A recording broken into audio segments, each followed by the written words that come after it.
Bugün çox maraqlı və həssas bir mövzuya toxunacağıq. Avtomat korobkanın yağını dəyişmək lazımdır, lazım deyil. Bu barədə o qədər çox məlumatlar var ki, bilmirsən hansına inanasan. Bəzi mənbələr deyir ki, avtomat korobkanın yağını dəyişmək lazımdır. Bəziləri deyir dəyişmək lazımdır. Bəziləri deyir yarımçıq dəyişmək lazımdır. Bu günləri bütün bunlara aydınlıq gətirək, görək ki, həqiqətən dəyişmək lazımdır, yoxsa yox. Belə bir məqam da var ki, deyirlər avtomat korobkanın yağını dəyişsən, korobka dağılır. Əvvəlcə gəlin baxaq görək ki, bu avtomat korobkanın içərisində olan yağ nəyə qulluq edir? Bundan öncəki videoda görmüşdük ki, ümumiyyətlə avtomat korobkanın iş prinsipi bu yağın üzərində qurulub. Yağ təzyiqi olmasa, avtomat korobka ümumiyyətlə hərəkət etməz. İçərisində hər bir şey sabit, stabil qalır. Buna görə də yağdan çox şey asılıdır. Bəzi mənbələrdə deyilir ki, hətta bəzi istehsalçılar avtomat korobkanın üzərində lifetime sözü qeyd olunur. Yəni ki, avtomat korobkanın yağı dəyişilmir. Bir çox adamlar bunu avtomobilin ömrü boyu yağın dəyişilməməsi kimi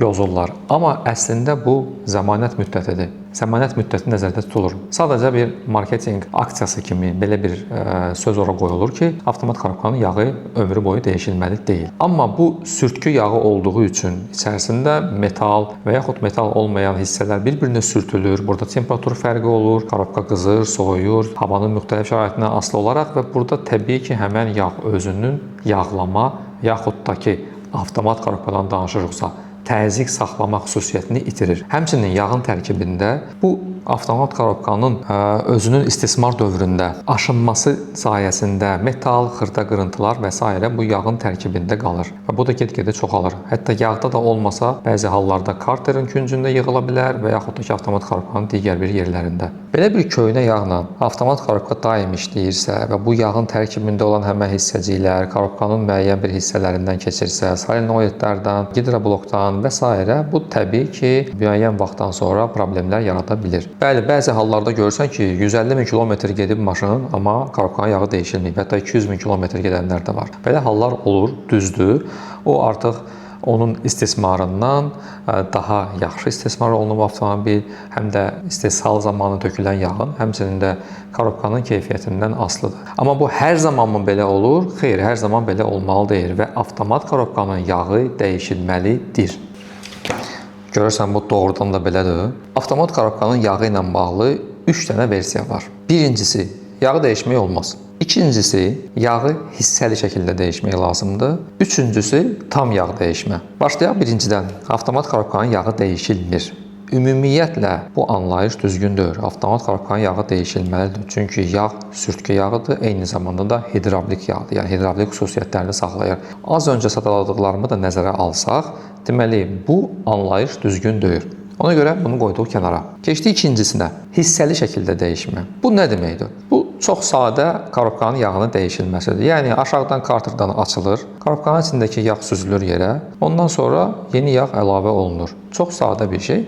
Bəzi hallarda karterdə açılır, onun filtri də dəyişilir, amma bu detallarıdır. Amma ümumilikdə o deməkdir ki, yağ açılır karterdən, boşalır yerə və yeni yağ əlavə olunur. Niyə görə buna hissəli yağ dəyişmə deyirlər? Çünki yalnız korobkanın içərisində olan karterdə yığılan yağ yerə buraxılır. Gidroblokun içərisində yağ qalır, həmçinin də gidrotransformatorun içərisində yağ qalır. Hissəli yağ dəyişmək üçün də belə bir şey deyirlər ki, yəni köhnə yağla təzə yağ bir-birinə qarışandan sonra yağ olur köhnə yağ. Bəli, hardasa düzgündür, hardasa da düzgün deyil. Bunun üçün bir çox faktorlar var. Baxır ki, biz hissəli yağ dəyişməni hansı vaxt həyata keçirdirik? Yəni, maşın 100 min kilometr gedirsə, yoxsa 50 min kilometr gedirsə, bunların arasında böyük fərq var. Köhnə yağ uzun müddət işləyir və korobkanın içərisindəki aşınmalar nəticəsində o xırda hissəciklər yığılır, qalır korobkanın müəyyən hissələrində və belə deyək, kiçik tromlar əmələ gətirir.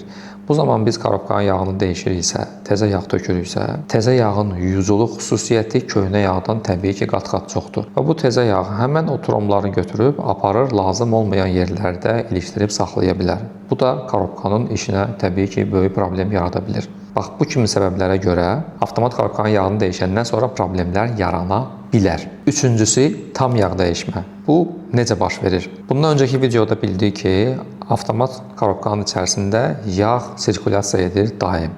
Yəni, yağ nasosu yağı ötürür hidrobloka, oradan solenoidlara, solenoid friksiyonu sıxır, həmən yağ yenidən tökülür kartera, filtrdən təmizlənir, radiatordan keçir və beləcə dövr davam edir. Bunun üçün adətən necə edirlər? Radiatorun girişindən və çıxışından həmin bu dövriyyəni kesirlər. Yəni yağ radiatora gələndə tökülür hansısa bir rezervuara, amma onun əvəzinə yeni yağ əlavə olunur və bu yeni yağ dövr etdikcə köhnə yağı vurur, çıxardır və tam olaraq sistemi təmizləyir. Yəni 99-98% sistemdə təmiz yağ olur. Lakin tam yağ dəyişmədən sonra da problemlər ola bilir və bu reallıqdır. Bir çox şəxslər tam yağ dəyişmədən sonra hətta bir neçə saat ərzində belə korobkanın dağılması kimi hallar qeydə alınır. Bəs biz necə edək?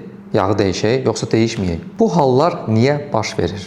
Gəlin mən sizə onun izahını verim. Köhnə yağla təzə yağ arasında təzyiq saxlama fərqi var. Köhnə yağ illər boyu aşınmadan keçib və onun təzyiq saxlama xüsusiyyəti azalır. Təzə yağda isə bu xeyli fərqlidir, yəni daha yaxşıdır. Bundan öncəki videoda biz korobkanın iş prinsipini öyrənəndə gördük ki, yağ təzyiqi solenoidlara sıxır, solenoidlara friksiyonları sıxır və sürət pilləsi keçidi baş verir. Tədricən iş prosesində friksiyonlar bir-birinə sürtüldükcə yeyilir.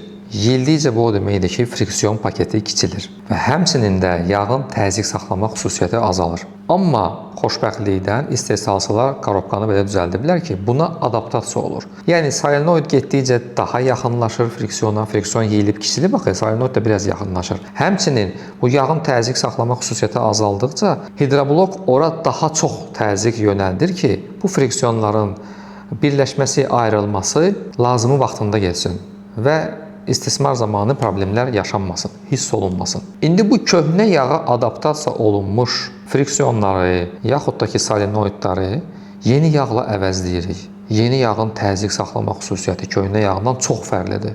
Bunu yeni yağı bura əlavə edəndən sonra təsəvvür edin ki, burada nə baş verir?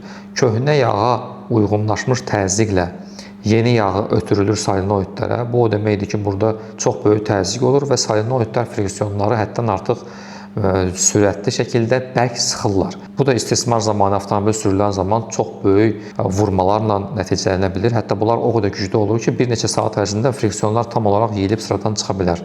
Bu da artıq korobkanın dağılmasına gətirib çıxardır. Bəzi korobkalar irəli olduğu kimi geriyə də adaptasiyası var. Yəni yeni yağa da adaptasiya ola bilirlər.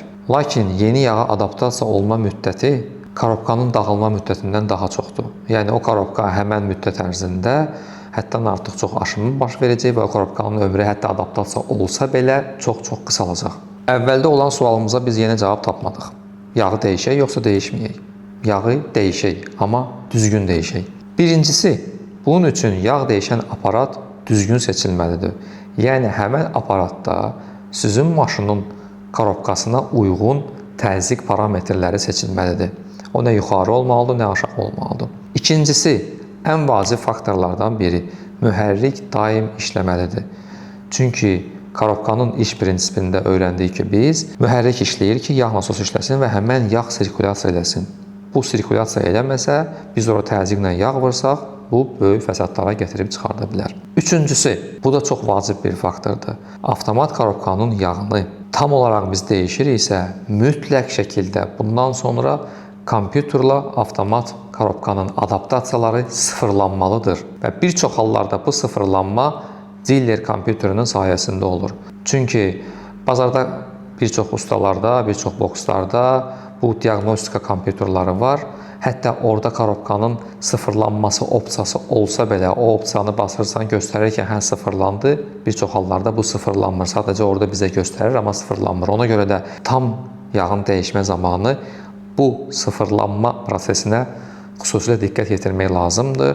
Həmən dəyişdiyiniz servis yoxlanılmalıdır. Əmin olmalısınız ki, bəli, onlarda həmən o tam olaraq adaptasiyanı sıfırlayan kompüter var. Dördüncüsü isə təbii ki, yağın səviyyəsini yoxlamaq lazımdır. Düzgün yağın səviyyəsini yoxlamaq üçün hər maşının özünün istismar kitabçasında yazılıb ki, harda olmalıdır səviyyə, necə yoxlanılmalıdır. Bunun universal bir səviyyə kimi anlayış yoxdur. Sadəcə əksər hallarda avtomobilin korobkasının yağı müəyyən işlək temperatura çatmalıdır. Çünki bilirik ki, onu soyuq vaxtı yağın həcmi bir cür olur, isti vaxtı bir cür olur. Burada genişlənmə baş verir. Bayaq dediyim düzgün tam yağ dəyişmədən sonra da avtomobilin istismarında narahatlıqlar baş verə bilər. Bu ondan irəli gəlir ki, friksiyonlar yeyilib, çünki bəlli bir yol sürmüşük. Amma yağ yeni yağdır, yəni təzyiq saxlama xüsusiyyəti çoxdur. Həmçinin biz də korobkanın adaptasiyasını sıfırlamışıq. Amma xoşbəxtlikdən irəli adaptasiya daha tez baş verir. Yəni təbii ki, burada narahatlıqlar baş verəcək, keçirmələrdə ola bilsin, vurmalar olsun ki, ta ki həmin o solenoidlər bizim yeyilmiş friksiyonlara düzgün adaptasiya olana kimi. Bu 1-2 gün çəkə bilər, hətta bir neçə saat da çəkə bilər. Amma bundan sonra avtomobil çox rahatlıqla idarə olunacaq və həmin yağı dəyişilmiş avtomat korobka sizə uzun müddət xidmət göstərəcək. Belə bir sual verə bilərsiniz ki, birdən mənim yaşadığım ərazidə həmin o dilerski kompüter olan, yaxud düzgün diaqnostika avadanlığı olan servis yoxdur və yaxud da ki, usta yoxdur. Onda neyə yağı dəyişməyək? Yox, yağı dəyişək. Əgər belə haldırsa, biz servisi axtarmaq məcburiyyətində deyilik. Yağı sadəcə hissəli, tam olaraq yox, amma hər 30-40 mindən bir dəyişək. 50 min artıq çoxdur. Əgər biz yağı 30-40 mindən bir dəyişsək, yağ tam qocalmağa imkan tapmayacaq, həm də ki, aşınma korobkanın içərisində çox getməyəcək. Buna görə də hissəli şəkildə 30-40 mindən bir yağı dəyişin və belə bir problemlə rastlaşmayın. Deməli, bugün biz öyrəndik ki, korobkanın yağını dəyişmək lazımdır, lakin düzgün dəyişmək lazımdır. Əgər dediyim kimi düzgün dəyişilmə qaydalarına riayət edəsək, sizin maşınınız, həmçində o maşının korobkası uzun müddət sizə xidmət edəcək. Növbəti videoları izləyin, daha maraqlı olacaq.